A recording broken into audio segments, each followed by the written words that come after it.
Hello everyone, this is Govind sir. Welcome back to lecture number 8, continuation of electricity chapter. Today we are going to learn how to find out current and potential difference for each resistance when resistances are connected in series, in parallel and the mixed combination. So the first heading you can see how to find current and potential of each resistance in series. सो अगर series में connected है तो कैसे हमें each resistance का current निकालना है और ईच रेजिस्टेंस का पोटेंशियल फाइंड आउट करना है. So we have taken R1, R2, R3 three resistances we have taken. You imagine the power supply given to this value is what V and this is the key. Whenever we are having series combination you have to follow 4 steps. सिर्फ आपको 4 steps follow करने हैं, आपको answer automatically आ जाएगा. There is no need to worry. Question कितना भी complicated होगा, series में कंबाइंड होगा तो आपको इजीली आंसर मिल ही जाएगा. There will not be any kinds of complication. So जो पहला वेरी फर्स्ट पॉइंट क्या है, आपको इक्विवेलेंट रेजिस्टेंस फाइंड आउट करना. दूसरा point equivalent resistance find out करके आपको टोटल करंट निकालना. टोटल करंट के बाद आपको निकालना है current through each resistance, then find out potential difference across each resistance. अब करना कैसे इस सीक्वेंस को, इन 4 सीक्वेंस को ही फॉलो करना है. लाइक ना कभी क्वेश्चन में हो गया कि find out the current through R2, तो भी कोई इश्यू नहीं है, इस मेथड को फॉलो करोगे तो वो मिल जाएगा. Find the potential difference across R2 only.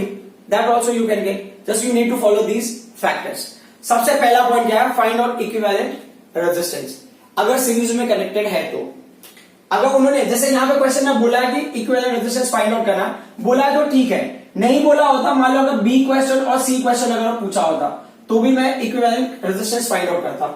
So it's my first duty to find out equivalent resistance if they are asking about find out the current through each and the potential difference across each resistance for the series combination. तो क्या criteria है, it is RS is equal to it's what R1 plus R2 plus R3 we are taking for the 3 resistances, correct? So this is what RS is what equivalent resistance. Next क्या है, find total current. Total current का criteria simple है. Total current क्या होता है, total current is the total potential applied to the circuit network. Total potential V है. What is the resistance of the network? Resistance of network is the equivalent resistance. तो आप equivalent resistance से क्या करो, divide कर दो. Total potential को equivalent resistance से डिवाइड कर दो, you will get the total current. इसके बाद क्या करना है, find current through each resistance. ये वैल्यू मिलने के बाद ईच रेजिस्टेंस का करंट क्या होता है, सीरीज में क्या होता है, सीरीज में करंट विल रिमेन सेम. जो करंट फर्स्ट रेजिस्टेंस से पास होगा, सेकंड रेजिस्टेंस से पास होगा and will pass through third resistance will be equivalent to the total current. It will not change because series में total current क्या रहेगा, same रहेगा. And the last one, potential difference across each resistance. तो Ohm's law के हिसाब से V is equal to I into R. ये V. अब बोल रहे हैं रेजिस्टेंस अगर R1 होगा उसका पोटेंशियल V1 होगा. रेजिस्टेंस R2 के लिए पोटेंशियल क्या होगा, V2 होगा. रेजिस्टेंस R2 के लिए, रेजिस्टेंस R3 के लिए पोटेंशियल क्या होगा, V3 होगा. ठीक है. As you can see, current in each case will be what same. मान लो ना मैंने माना पहले में करंट I1 है, दूसरे रेजिस्टेंस में I2 है, थर्ड रेजिस्टेंस में I3 है, but as far we are understanding I1, I2, I3 all same. तो ये होगा I into R1 आपको वैल्यू देगा, और यहाँ पे होगा I into R2 आपको वैल्यू देगा, एंड I into R3 आपको वैल्यू देगा. तो ये अब आपको लग रहा है इक्वेशनल टर्म में, इक्वेशन फॉर्म में कौन सी बड़ी बात है. So until unless we will not solve numerical will be very difficult to understand. ठीक है. तो हम क्या करते हैं, एक वैल्यूज के साथ में ले लेते हैं कि R1 का वैल्यू, R2 का वैल्यू, R3 का वैल्यू विल टेक. सो मैं ना रेजिस्टेंसेस की वैल्यू सेम लेता हूं, तो पैरेलल में भी यही रेजिस्टेंस की वैल्यू ले लूंगा मैं. तो ये 5 ओम ले लिया मैंने, यहाँ पे R2 की वैल्यू को मैंने 10 ओम ले लिया और R3 की वैल्यू को मैंने 15 ओम ले लिया. ठीक है. और यहाँ पे जो V का वैल्यू उसको मैंने ले लिया 60 वोल्ट. अब देखते हैं हमको सारी वैल्यूज मिलती है या नहीं मिलती है. तो अब अगर मैं स्टेप को फॉलो करता हूं अकॉर्डिंग टू दैट, तो अब वैल्यूज है हमारे पास and we have to find out the current through R1, R2, R3 जो कि सेम होगा. Then we need to get potential for R1, get potential for R2, we have to get potential for R3. Let's see are we able to find out those values. So R1 की value कितनी है, R1 की value है 5 ओम, R2 की value कितनी है 10 ओम है, R3 की वैल्यू क्या है 15 है. तो 10 प्लस 5 15 प्लस 15 कितना होगा 30 ohm. Total resistance 30 ohm. So equivalent resistance we got. First step clear. Question में पूछा है वो उसका आंसर भी मिलेगा, बट अगर करंट वगैरह पूछा होता तो भी हमें वही करना होता है. ये बोला current through each resistance, potential difference across each resistance निकालना है.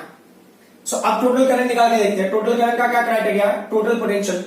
टोटल पोटेंशियल कितना है नेटवर्क को 60 वोल्ट, वो जो इक्विवेलेंट रेजिस्टेंस 30 ओम, कैंसिलेशन का वैल्यू कितना होगा 2, तो 2 एम्पियर करंट मिल गया। As per we are understanding current in series is same, so I1 current, I2 current, I3 current, total current will be same. So now you got the answer for each and every part, मतलब current के term में। तो current R1 से कितना पास होगा, R2 से कितना पास होगा, R3 से कितना पास होगा, दैट यू न्यू।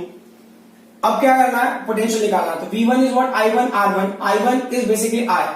अब देखो यहाँ पे अगर मुझे V1 पोटेंशियल निकालना तो करंट I का वैल्यू क्या है 2 एम्पियर है, वो द रेजिस्टेंस फॉर R1 5 ओम, तो कितना हो गया ये 10 वोल्ट हो गया। अब दूसरे में देख लेते हैं, I का वैल्यू कितना है 2 एम्पियर, R2 का वैल्यू इज हाउ मच 10 ओम, सो ये कितना होगा 20 वोल्ट।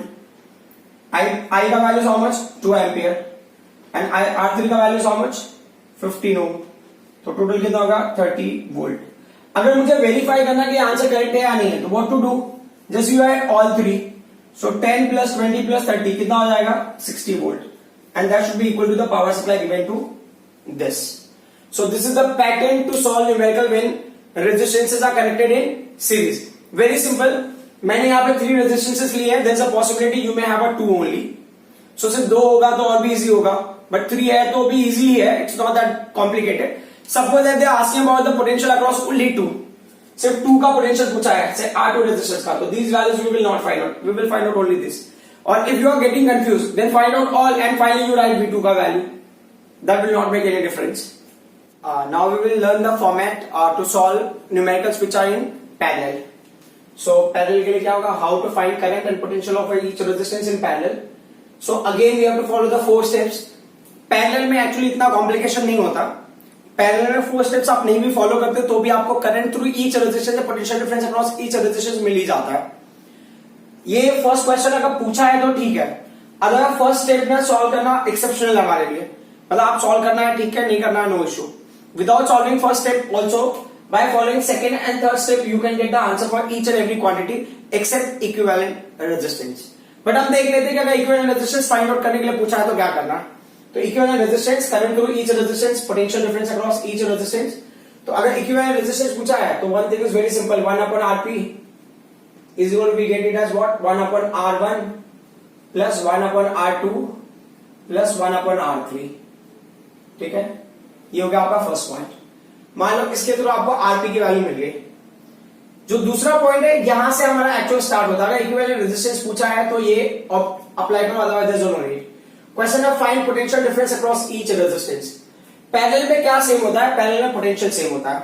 तो लाइक अगर यहां पे पोटेंशियल V है, आप सिंपली यहां पे पोटेंशियल V असाइन कर दो, यहां पे पोटेंशियल V असाइन कर दो, यहां पे पोटेंशियल V असाइन कर दो। तो लाइक ना अगर ये V1 होगा, ये V2 होगा और ये V3 होगा, तो उनकी वैल्यूज किसके इक्वल होगी, ये V होगा, ये वैल्यू भी V होगा और this value also V only. ठीक है, so you can say the potential difference across each resistance. तो फर्स्ट का पोटेंशियल, सेकंड का पोटेंशियल, थर्ड का potential will be same and will be equal to V। So we got the potential across each. जो भी potential होगा, जब numerical solve करेंगे that time you can understand better way. Now find current through each resistance. तो current का criteria क्या होगा, अब आपको ना हर ब्रांच का, दिस ब्रांच का potential you know and this branch का resistance you know, you can get current. Second branch का also potential you know, current also you, this resistance also you know. So if I know the I1, what's the I1? I1 is a V1/R1. But what's the value for V1? V1 is not V1, V1 is actually V/R1. It is applied only to the parallel branch. Then we are calculating I2. I2 will be what? V2/R2. What's the value for V2? V2 is nothing but the V itself, V/R2. Now we are taking the last part, that is what? I3. I3 will be actually V3/R3, where V3 is nothing but the V/R3. Yeah, V. So we got current through each. Now what's the total current? Total current के दो methods है. So I am using method 1. Method 1 पहले. Method 1 में का total current is what? I1 plus I2 plus I3. Whatever I1, I2 you determine. Second method, method 2. Method 2 आपने पहले learn किया हुआ है. Method 2 is very simple. Total current is the total potential applied to the network upon network का resistance. So अगर ये question होगा तो आपके लिए ये फर्स्ट पॉइंट इंपॉर्टेंट हो जाता है. तो फर्स्ट पॉइंट के बिना आप ये वाला सेकंड मेथड अप्लाई नहीं कर सकते. Otherwise if I am not using the first one, then you can see I can find out each and every quantity. मैं ना total potential difference potential difference across each निकाल सकता हूं. I can find the current across each या through each and I can get the total current without using the first step. तो second and third steps are very important when you are talking about the parallel combination. So अब हम आ जाते हैं question पे. We'll solve one numerical based on this concept. So this V का value I am removing and what's the value for R1? As I said, we will take the same resistance का value. So this I have taken 5 ohm. This value I have taken as 10 ohm. This value I have taken as 15 ohm. ठीक है? And V का value we will take as 30 volt. So अगर equivalent resistance निकालना है तो criteria simple. तो पहले equivalent resistance हम निकाल लेते हैं. क्वेश्चन में पूछा है that's why we are finding. For current and all, as I am saying, this is not required. But if they ask you equivalent resistance, you find out 1/5 plus 1/10 plus 1/15. Correct. LCM क्या होगा? 30 होगा. तो 5 6 जा 10 3 जा 15 2 जा. अच्छा sorry, मैं यहां पे 15 नहीं 30 ले लो. लास्ट केस में हमने 15 लिया था, सॉरी. हम अभी फिलहाल 30 ले लेते हैं, है ना, वरना क्या होगा कि थोड़ा सा आपको कॉम्प्लिकेशन होने लगेगा. 30. सो 5 6 जा एंड 10 3 जा एंड 31 जा. टोटल वैल्यू कितना हो गया? ये 10/3 हो गया. 10/30 which after cancellation is 1/3. So what's the value for Rp? You will take the reciprocal of this one. तो रेसिप्रोकेट करने के बाद ये हो गया 3 ohm. Got it? 5 ohm, 10 ohm and 30 ohm. That will be better to understand. अब आ जाते हैं नेक्स्ट पार्ट पे. Find potential difference across each resistance. अभी each के अक्रॉस आपको पोटेंशियल डिफरेंस असाइन करना है. तो what is the criteria? Whatever is the total potential of the network, that will be assigned to each. 30 volt. ये भी 30 volt and this also what? 30 volt. And same values we are going to put it over here. तो देखा होगा 30 volt. Now you got the potential difference across each resistance. Now we'll calculate current. Let's see. Because now we know the potential across each resistance and we know the resistance value. V का value क्या? 30. And what's the resistance? R1 5. So 5 6 6 ampere. We'll take the next one. V is what? 30. What's the value for R2? R2 is 10 ohm. After cancellation we are getting 3 ampere. And the last one, I3. What's the V? V is 30 volt. What's the value for R3? 30 ohm. After cancellation we are getting it as 1 ampere. What's the total current? We'll see. Total current is what? 6 plus 3 plus 1. 6 3 9 1 10. So total current 10 ampere. We'll try with the second method also. Second method, total potential is what? 30 volt. What's the equivalent resistance? 3 ohm. After cancellation we are getting it as what? 10 ampere. So अब जो next question हम करेंगे that will be what? Mix of series and parallel. So when we are having mixed circuit, what will be the impact? That we'll see now. As you can see, series in parallel. So ये R1, R2, R3 are in series and then it is in parallel to R4 and connected to power supply 60 volt. Again same equivalent resistance, current through each resistance and potential difference across each resistance. तो equivalent के लिए पहले हम solve कर लेते हैं क्योंकि उसके लिए कोई क्राइटेरिया नहीं है. बाद में सीरीज पैरेलल के हिसाब से हम देखते हैं उसको. तो इक्विवेलेंट के लिए क्या होगा? R1, R2, R3 will be in series. Correct? So you will mention that R1, R2 and R3 are in series. So are in series. So what will be the impact? Impact is very simple. When you are doing the RS, it will be what? R1 plus R2 plus R3, which is nothing but 5 plus, it is given as the 10 plus 15 and total value is what? 30 ohm. ठीक है, ये किसका value का? RS का हो गया. तो now that RS का value will be in parallel to this R4. Correct. तो ये क्या हो गया? RS and R4 are in parallel. are in parallel. तो parallel में हो गया तो क्या हो गया? RP, डायरेक्ट वाला formula. First resistance into second resistance. First resistance into second resistance upon first resistance plus second resistance. Values क्या हो गए? ये हो जाएगा 30 इंटू R4 का वैल्यू कितना? RS का वैल्यू 30 है. R4 का वैल्यू इज व्हाट? 90. सो अब उसके हिसाब से अगर हम बढ़ते हैं तो ये वैल्यूज कितना हो गया? अपॉन ये 30 इंटू 90. सो ये कितना हो गया? 2700 हो गया. ये कितना हो जाएगा? 120. कैंसिलेशन 3 4 जा एंड 3 9 जा 90 हो गया। 90/4 how much are we going to get? ठीक है, आप कैंसिल कर देखो। 4 2 जा 8, क्लियर, एंड देन 4 2 जा 8 एंड देन 4 5 जा, ठीक है, ये 22.5 ओम आ गया आपका वैल्यू, करेक्ट। सो अब क्या करना है, अब हमें देखना अगले पार्ट पे। सो उन पार्ट्स के लिए हमें इसकी रिक्वायरमेंट नहीं है, ये तो अगर क्वेश्चन में पूछा equivalent resistance then we are finding. So when we are seeing this question, सबसे पहले ना ये क्या है, इट इज ओवरऑल पैरेलल और overall series that you need to see. तो ये ओवरऑल क्या है, ये ओवरऑल है ना पैरेलल है ना, ये फर्स्ट ब्रांच सेकंड ब्रांच, मतलब करंट यहां से अगर आई एंटर करेगा तो हमारा अजम्पशन है इस ब्रांच से जो करंट जाएगा उसको I1 ले लो, इस ब्रांच से जो करंट जाएगा वो I2 ले लो। तो ये ओवरऑल पैरेलल है। तो पैरेलल का पोटेंशियल असाइन करेंगे, इस ब्रांच का जो पोटेंशियल ये क्या है, V4 है, ठीक है, रेजिस्टेंस 4 के लिए एक ही रेजिस्टेंस है, तो V4 का वैल्यू क्या होगा 60 वोल्ट। ये पूरे ब्रांच के लिए, ये पूरे ब्रांच के लिए जो पोटेंशियल होगा ना, पूरे ब्रांच का पोटेंशियल है वो है 60 वोल्ट, पूरे ब्रांच का पोटेंशियल है। तो अगर आप इस डायग्राम को सिंप्लीफाई करते हो ना, when you simplify this diagram and for getting current and all, तो हमें कैसे मिलेगा, we will get it like this कि हमारे पास ना एक रेजिस्टेंस है R1, then we have a resistance, second resistance which is having value R2, then we have a next resistance which is having value R3 for example, ठीक है। और ये पूरा सिस्टम किसको कनेक्टेड है, एक पावर सप्लाई को कनेक्टेड है, एंड हम ऐसा अज्यूम करना ना, because this branch is experiencing how much potential 60 volt, correct. और R1 R2 R3 का वैल्यू हमको पता है, तो ये कौन सा कंडीशन हो गया, it is the condition for the series combination.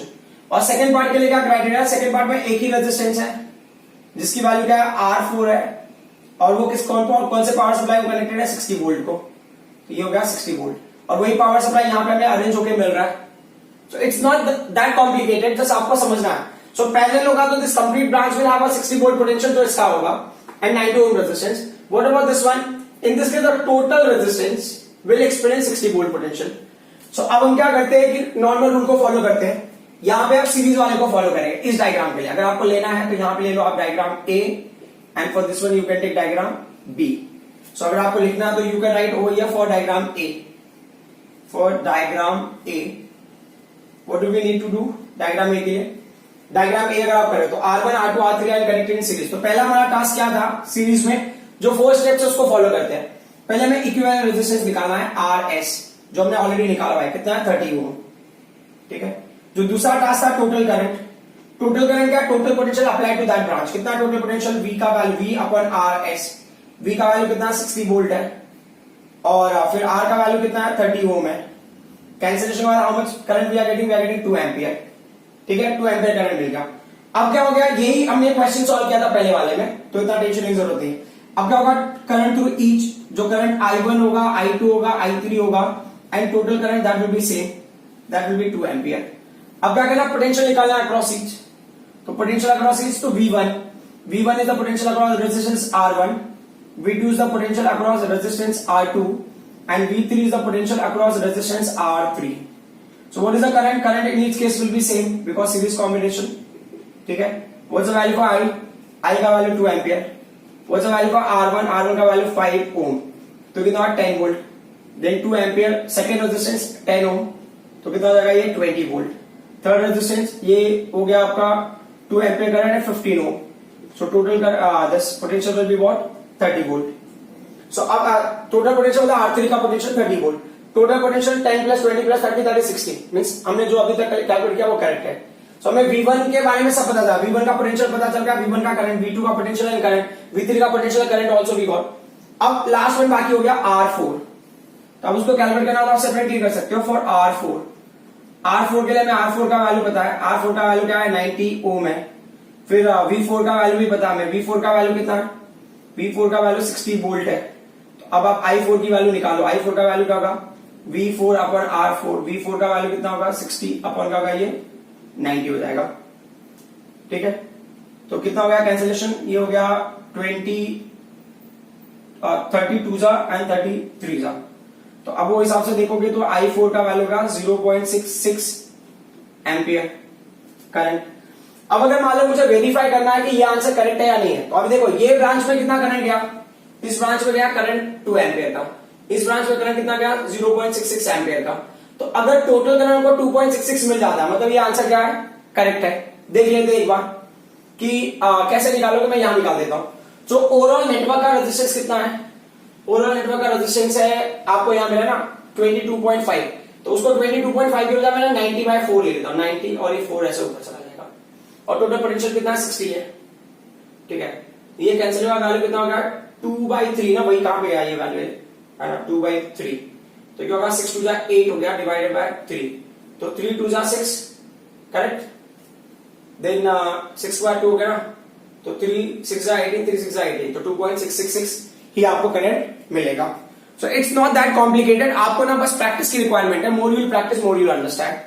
This is parallel in series, this is the parallel and it is in series with this one. Question ना वही होगा, एक्चुअली मैंने क्वेश्चन रब कर दिया है, but you understand we have to find out the equivalent resistance, we have to find out current through each resistance and potential difference across each resistance. इस question के लिए ना मैं थोड़े टेक्निक भी बता दूंगा आपको, tricks and all which will help you in solving numericals when such kinds of questions will come in future. So सबसे पहले इक्विवेलेंट रेजिस्टेंस का क्राइटेरिया, ये नेटवर्क मैंने पहले यूज किया हुआ है when I was doing equivalent resistance. So as you can see R2 and R3 are in series, are in parallel. So you'll mention R2 and R3 are in parallel, ठीक है। ये parallel में है तो क्या होगा, so RP is equal to, you'll get it as R2 into R3 upon R2 plus R3, ये क्या हो जाएगा वैल्यूज 3 into 6 upon 3 plus 6, ये कितना हो जाएगा 18 upon 9, after cancellation you are getting it as 2 ohm।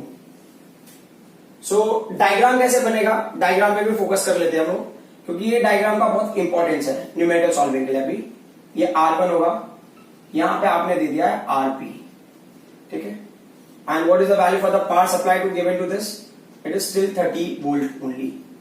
ये पावर सप्लाई की वैल्यू हो गई 30 वोल्ट, ओके।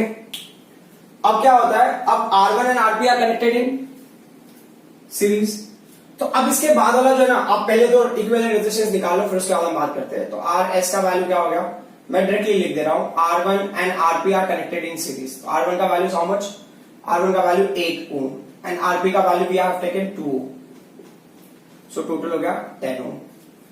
अब ना ये ओवरऑल क्या होगा, this is the overall series, correct. तो सीरीज का पैटर्न फॉलो करना, सीरीज का क्या होगा, पहले आप इक्विवेलेंट रेजिस्टेंस निकालो जो आपने निकाल दिया, फिर दूसरा क्राइटेरिया क्या है, gate the total current. Total current क्या होगा, total potential applied upon equivalent resistance. Total potential कितना अप्लाई किया हमने, 30 वोल्ट अप्लाई किया। इक्विवेलेंट रेजिस्टेंस कितना है, 10 ohm है। कैंसिलेशन करो, ये कितना हो जाएगा 3 एम्पियर हो गया, ठीक है, 3 एम्पियर करंट। तो अब क्या हो गया, यहां से करंट जो फ्लो रहा होगा 3 एम्पियर करंट फ्लो होगा, ठीक है। तो अब क्या होता है, करंट थ्रू ईच, तो वहां पे कैसा है, एक हमारे पास R1 है तो उसके लिए मैंने I1 ले लिया, दूसरा पैरेलल कॉम्बिनेशन का इक्विवेलेंट वाला उसको मैंने IP ले लिया, बट वो सारी वैल्यूज किसके इक्वल है, 3 एम्पियर के इक्वल है। अब मुझे पोटेंशियल लेना है, पोटेंशियल किसके अक्रॉस लेना है, पोटेंशियल अक्रॉस V1 लेना है, V1 लेना है। V1 क्या होगा, V1 is the potential across R1, तो ये क्या I into R1 ना, करंट सेम है, तो I का वैल्यू कितना है, I का वैल्यू 3 एम्पियर, R1 की वैल्यू कितनी है 8 ohm है, 8 3 का कितना हो गया 24 वोल्ट हो गया, ठीक है। अब मैंने यहां पे वैल्यू निकाला पैरेलल के लिए, पैरेलल के लिए क्या होगा, पैरेलल के लिए भी करंट वही होगा, पैरेलल वाले जो ये इक्विवेलेंट पैरेलल जो है, तो वो I हो गया। रेजिस्टेंस की वैल्यू हमने RP ले ली है, तो I का वैल्यू कितना है 3 है, बट RP की वैल्यू कितनी है, RP की वैल्यू 2 है, तो ये कितना हो जाएगा 6 वोल्ट हो जाएगा। तो अब देखो 24 प्लस 6 मिला के 30 होगा, लेकिन इस पर्टिकुलर पॉइंट के लिए ना एक और ऑप्शन भी है मेरे पास, और ऑप्शन, और ऑप्शन, और ऑप्शन में क्या है, वो डिपेंड करता है आपको बेटर है तो you can simplify, otherwise no need. So और ऑप्शन में क्या हो गया, आपने क्या लिखा यहाँ पे जो टोटल पोटेंशियल है, total potential the sum of potential for the resistance 1 and potential for the resistance parallel. So अब क्या हो गया, उसके हिसाब से टोटल पोटेंशियल की वैल्यू कितनी है 30 वोल्ट है, V1 के लिए वैल्यू कितना मिला है 24 मिला है, तो पैरेलल के लिए भी वैल्यू निकालो, तो पैरेलल के लिए पोटेंशियल कितना हो जाएगा 30 minus 24 which is equal to what 6 volt. अब ये मेथड भी यूज कर सकते हैं अगर आपको कन्वीनियंट नहीं लग रहा होगा तो। अब क्या होता है कि जो हमने यहां पे सपोज किया, ये कितना था, ये हो गया 24 वोल्ट और ये कितना हो गया 6 वोल्ट। ये रूल होता है कि जो आरपी को पोटेंशियल होगा ना, स्प्लिट होने के बाद जो रेजिस्टेंसेस मिलेंगे उनको भी सेम पोटेंशियल असाइन होगा। तो यहां पे क्या, ये 24 वोल्ट है बराबर, जब उसको यहां पे कैलकुलेट करें, यहां पे क्या होगा, यहां पे जो पोटेंशियल R3 का होगा that will be the potential of the parallel one, है ना, जो हमने निकाला है यहां पे, जो V सब्सक्रिप्ट P आपने निकाला है, ठीक है। ये 6 वोल्ट यहां पे असाइन हो जाएगा, वही सेम 6 वोल्ट यहां पे भी असाइन हो जाएगा। नाउ फॉर द V2 जो आपने पैरेलल सेल का इक्विवेलेंट के लिए निकाला था 6 वोल्ट, अब आपको सारी वैल्यूज मिल जाएंगी। अब आपको क्या निकालना है, मान लो I1 निकालना है, for example you are finding I1 या I2, आप I2 निकाल लो, तो I2 का वैल्यू क्या होगा, I2 का वैल्यू होगा V2 अपॉन R2 होगा। V2 का वैल्यू क्या होगा, जो हमने पैरेलल के लिए, ओवरऑल पैरेलल के लिए जो पोटेंशियल निकाला था वो अपॉन R2। ये मैं अभी लिख रहा हूं just to make you understand. तो क्या है 6 अपॉन 3, तो कैंसिलेशन के बाद कितना हो गया 2 एम्पियर, मतलब यहां से टोटल करंट जो जा रहा है वो 3 एम्पियर है, ये ब्रांच में जो करंट है वो 2 एम्पियर हो जाएगा। अब नेक्स्ट वाला देख लेते हैं I3 के लिए पोटेंशियल क्या है, V3 है, रेजिस्टेंस हमने R3 ले लिया, but actually V3 is not V3, ये पैरेलल वाला पार्ट का आ जाएगा। तो क्या होगा V subscript P upon R3, तो V सब्सक्रिप्ट P का वैल्यू था 6 वोल्ट था, अपॉन क्या 6 है, रेजिस्टेंस की वैल्यू भी 6 है, तो क्या होगा 1 एम्पियर। तो अभी सॉल्व करके देख लो, ये 2 और ये 1, तो ऐड करके कितना होगा 3, ये टोटल करंट जो है 3 एम्पियर आपको मिल रहा है। तो अब आप देखो ना, आपको सारे इंफॉर्मेशन मिल गए। मैं इस पार्ट को फिर से एक बार रिपीट कर देता हूं कि ये जो है ना, आपको जो इक्विवेलेंट पैरेलल को सॉल्व करके जो मिला है, इसका जो पोटेंशियल होगा, ये पोटेंशियल ईच पार्ट को इक्वल अमाउंट में डिस्ट्रीब्यूट होगा, दैट्स अ रूल। एक तो ये पार्ट हो गया। बट अगर मान लो कि ना आप इतना नहीं करना चाहते हो, यहां के बाद से ना सारी चीजें थोड़ी सी सेट हो जाएगी। मान लो आपने V1 की वैल्यू निकाल ली, you don't want to get value for V2, है ना, यहां तक आपने सिंप्लीफाई किया। अब इसके बाद ये पर्टिकुलर पार्ट नहीं करना चाहते हो, अब मैं टेक्निक बता रहा हूं, ट्रिक, ये दूसरा एकदम कंप्लीट नया मेथड है। तो रूल इसका सिंपल सा है कि क्या होता है ना, इसका रूल क्या होता है पहले वो समझा देता हूं मैं। रूल इसका क्या है कि यहां से कोई करंट जा रहा है, वो करंट की वैल्यू कैपिटल आई है, इमेजिन करो ये दो ब्रांच में डिवाइड हुआ है, ये रेजिस्टेंस की वैल्यू को आप R1 ले लो, दिस रेजिस्टेंस का value you take as R2, future में it will combine and it will give you again total current I। तो मेथड क्या है, मान लो R1 से जो करंट जा रहा है वो I1 है, जो R2 से करंट जा रहा है that is what I2, you imagine in that way. तो I1 कैसे मिलेगा and how will you get I2। तो पहले का I1 I2 में जो कॉमन है, these two are because of two parallel, है ना, because of division of current into parallel resistances। तो जो पहले कौन से दो पैरेलल रेजिस्टेंसेस है जिसमें करंट डिवाइड हो रहा है वो, तो R1 और R2 में करंट डिवाइड हो रहा है, तो डिनोमिनेटर में उन वैल्यूज को लिख दो R1 प्लस R2, फिर यहां ब्रैकेट बना दो और ब्रैकेट के बाहर क्या लिखो, टोटल करंट I, कोई इशू नहीं। अब क्या होता है कि I1 करंट कौन सा रेजिस्टेंस है, R1 से, उसके ऑपोजिट में कौन सा रेजिस्टेंस है, R2 है, तो आप उसकी वैल्यू लिख दो R2। I2 कौन सा रेजिस्टेंस है, R2 से, उसके ऑपोजिट में कौन सा है, R1, तो ये क्या होगा R2 into I upon R1 plus R2। I2 का वैल्यू क्या होगा R1 into I upon R1 plus R2। निकाल के देखते हैं इस वाले पार्ट में, इस पार्ट में अगर अप्लाई करना है तो मेरा अजम्पशन है कि ये जो करंट होगा ये क्या होगा I2 होगा, और ये जो करंट होगा ये क्या होगा I3 होगा, मेरा ये अजम्पशन है। और रेजिस्टेंस R2 R3, तो मान लो कि मैं ना वैल्यू निकाल रहा हूं, किसका, I2 का वैल्यू निकाल रहा हूं एंड I3 का वैल्यू निकाल रहा हूं। तो I2 एंड I3 किस कौन सा रेजिस्टेंस में स्प्लिट हो रहे हैं, ये दोनों करंट स्प्लिट होकर मिल रहा है हमें R2 और R3, तो डिनोमिनेटर की वैल्यू ऐसे रहेगी R2 plus R3। What is the total current, total current है 3 एम्पियर, करेक्ट। या अगर आपको लेना है तो आप कैपिटल I ले लो, या क्या लिया था हमने इसके पहले, अच्छा I1 मतलब I ही मिला था, वो I ले लो उसको, कैपिटल I, यहां पे भी क्या ले ला, कैपिटल I। आपको I2 निकाला है ना, I2 के ऑपोजिट में कौन सा है, I2, मतलब I2 निकाला R2 से, R2 के ऑपोजिट में क्या R3, तो अगर I2 से निकालना है तो यहाँ पे रेजिस्टेंस आएगा R3। अगर आपको R3 से निकालना है तो यहाँ पे क्या आएगा, रेजिस्टेंस R2 आएगा। अभी देख लेते हैं कैलकुलेट करके, R3 का वैल्यू कितना है, R3 का वैल्यू 6 ओम, टोटल करंट कितना था 3 अपॉन R2 का वैल्यू कितना था 3 और ये कितना था 6, तो कितना होगा 18 अपॉन 9, कैंसिल के बाद कितना होगा ये 2 एम्पियर। तो देख लो I2 का वैल्यू 2 एम्पियर मिला आपको, मिला है। अब दूसरा पॉइंट, R2 का वैल्यू कितना है 3 ओम, I का वैल्यू कितना है 3 है, और ये क्या है 3 प्लस 6, तो ये 3 3 क्या होगा 9 होगा, 6 प्लस 3 क्या होगा 9 हो गया, तो कैंसिलेशन का वैल्यू क्या होगा 1 एम्पियर मिला है, कोई टेंशन नहीं। बट यहाँ पे ना अब थोड़ा सा आगे भी बढ़ना पड़ेगा हमको, आगे क्यों बढ़ना पड़ेगा वो देख लो। We got the current but we didn't get the potential, क्योंकि हमने यहाँ वाले पार्ट से पूरा कैंसिल किया ना, ये पर्टिकुलर पार्ट को हम नहीं कैंसिल करें, उनको एलिमिनेट करके हम ये मेथड भी यूज कर सकते हैं। तो फॉर्मूला क्या है V1 का, V2 का फॉर्मूला क्या होगा V2 potential will B I2 into R2।